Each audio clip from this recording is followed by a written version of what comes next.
Praise the Lord, everybody. Pastor Roberto Bruno here, pastor of the Central Apostolic Church.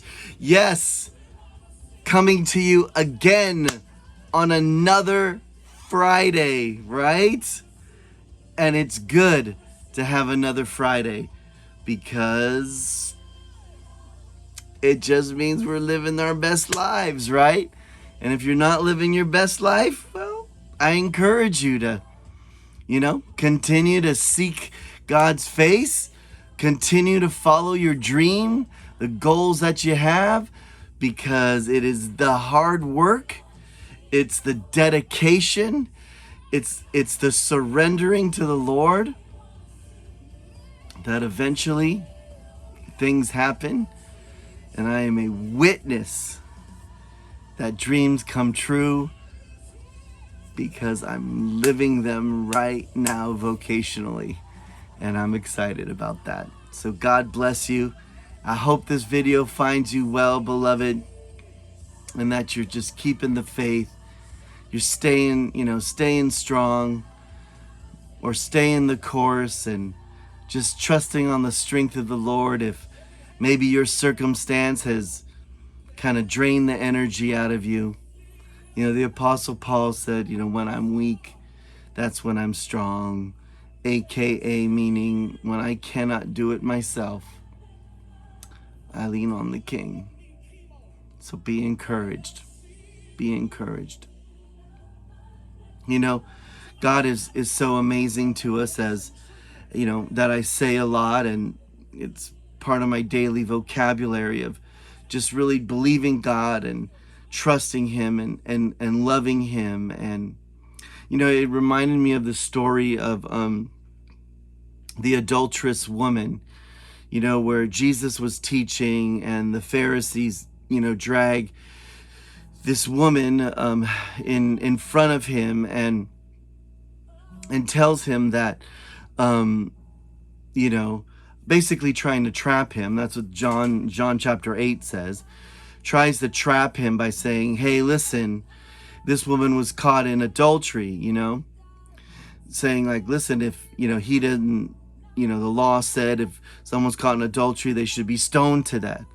And so if Jesus did that, then, or he said, well, we're not going to stone her, then he's breaking the law. Or if he stones her, says, yeah, stone her, she's guilty, then would be seen as a liar, because he was teaching of love and forgiveness and mercy and grace. And as the passage goes, it says that they continued to press Jesus, and Jesus, he stoops down on the ground and he starts writing. What he was writing, we don't know. And so as he's writing, they're more and more trying to get a rise out of him. I guess today we would say gaslighting him, to make like a decision.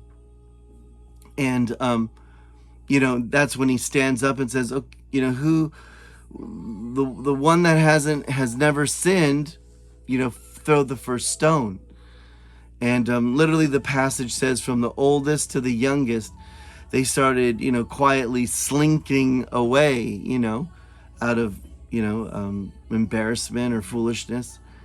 And this is the awesome part is when, Jesus, once everyone's gone, Jesus, this is the response, or this is when he first talks to the woman or acknowledges her. And that's John chapter 8, verse 10 and 11. It says this. It says, when Jesus had raised himself up and saw no one but the woman, he said to her, woman, where are those accusers of yours? Has no one condemned you? And she said, no one, Lord. This is amazing. He says, and Jesus said to her, neither do I condemn you. Go and sin no more. Now, for us Christian folk, a lot of us have heard this over and over again. We're like, yeah. But I mean, it's a lot that's going on here, because in reality, we know that Jesus is God. And in truth, according to the law that the Lord established, right, the Ten Commandments, she should have been stoned. But here, the author of the law says that I'm not going to condemn you. You know, go and sin no more. And to me, that's incredible, because we're going to have people in our lives that condemn us all the time, you know? And if you don't, you know, God bless you, you know? And here the Pharisees, the crowd, all of this stuff, they were ready to condemn this woman, you know? And here the one person that actually had the right, because he was sinless, could have condemned her but didn't. Beloved, we could be really hard on ourselves, you know? Yeah, there's a lot of us that carry shame, discouragement, you know, we're not happy where we're at. We know we could do better. We slipped again and, you know, indulged in some sin that we know is not healthy for us. Well, whatever it is, beloved, we're human. But the beauty of serving the Lord, like actually having a relationship with him, not like, yeah, me and the old man upstairs, you know, we got to relate, you know, we got an agreement. No, like really having a relationship with him and knowing him loving us and we loving him.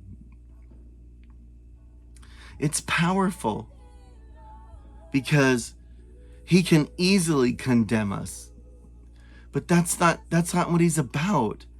He's not an angry God with a stick that's ready to pound us into the ground because of our imperfections. It's ridiculous. He created us. We're human. He knows that we're imperfect. And that's the beauty of our relationship.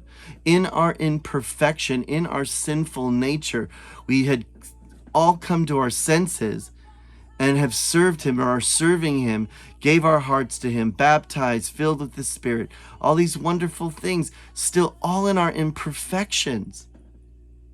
And he loves us and wants us and will never condemn us. Never. Now, it's not fair to say, hey, this woman deserved to be condemned.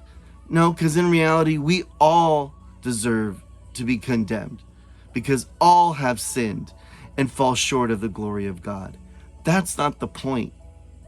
The point is, he doesn't. I want you to be encouraged. I want you to be encouraged. Do not let the enemy or your own mind, or sadly some Pharisees that are in your life, continue to try to hold you into a place somewhere in past history that maybe you did fail.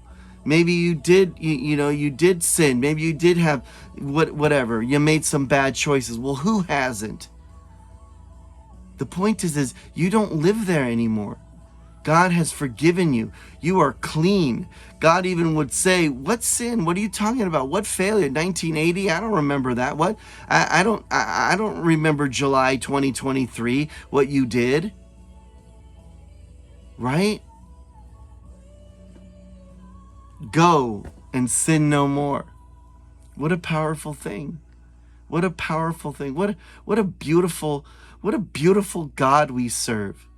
What a beautiful arrangement we have with the King of Kings and the Lord of Lords, who comes down and loves us right where we are. Be encouraged.